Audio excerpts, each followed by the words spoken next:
Le campagne di Cargeghe, e questa è la chiesa di Santa Maria di Contra, una chiesa romanica, Campestre.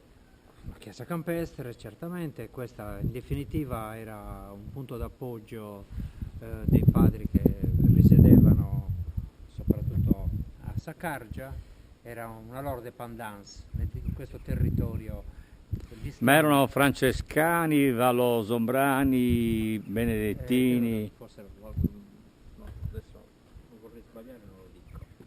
Vedete, qui abbiamo sull'ingresso l'architrave e l'arco di scarico a tutto tondo. In alto c'è una finestrella cruciforme che serve per illuminare l'interno.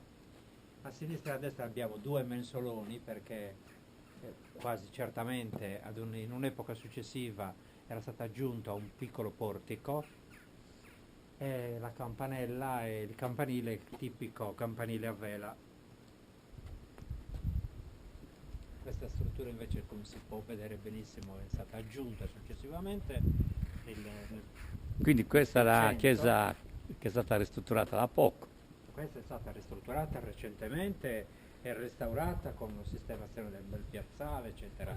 Ma Ecco il segno dei Templari, questo lo arco- vedi? questo Guarda arco- la croce dei sì, Templari. questa sì.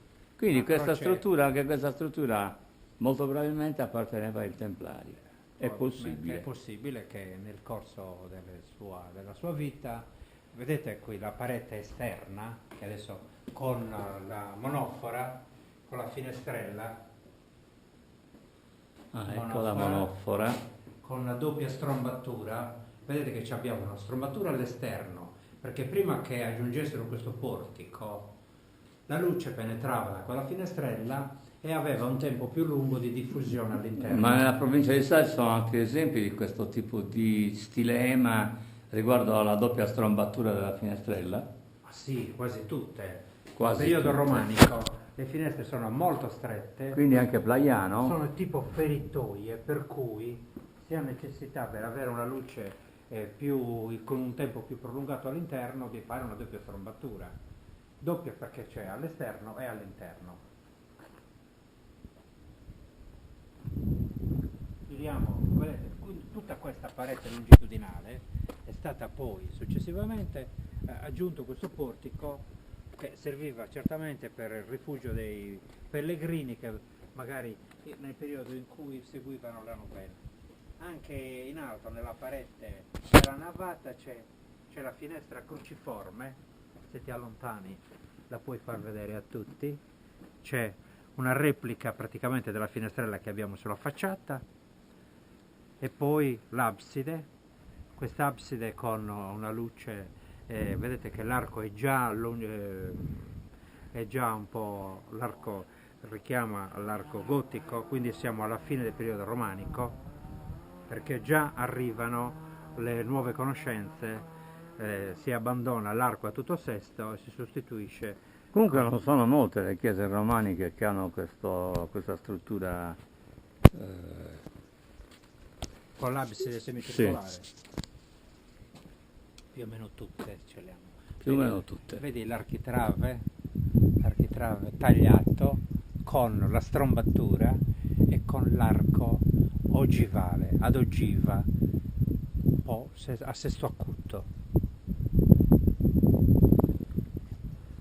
La cosa più curiosa che c'è su questo lato invece è quasi certamente ci fa questa presenza di questa architrave per feritoia, per finestra, ci suggerisce l'ipotesi che questa chiesa forse volessero allungarla e forse quindi questa è la replica della finestra che abbiamo qui a sinistra.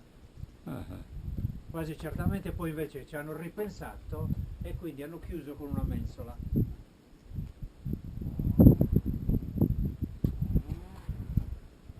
Quindi questa sarebbe la meraviglia di Cargeghe.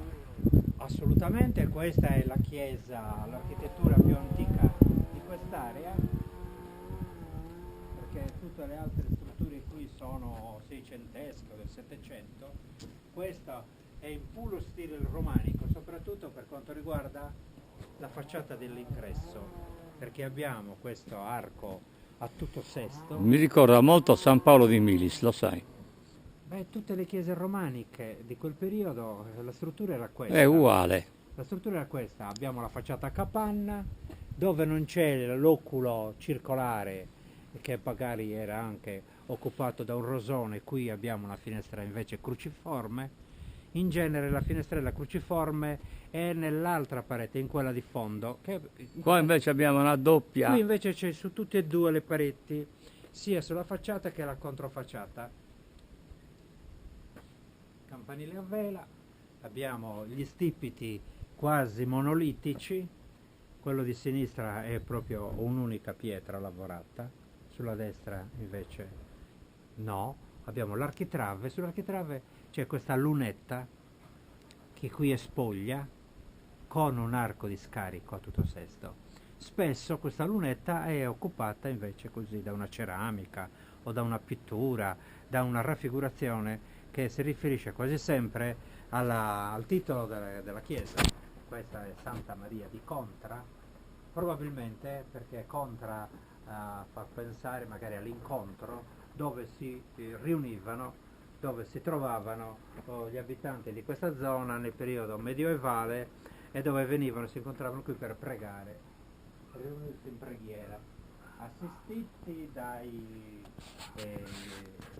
monaci che risiedevano nell'abbazia di Saccardo. Ringraziamo Franco Carta per questa puntuale descrizione della chiesa di Nostra Signora di Contra, gioiello architettonico situato in provincia di Sassari, in Sardegna, nell'agro di Cargeghe. Questa chiesa fantastica è risalente al 1100 circa.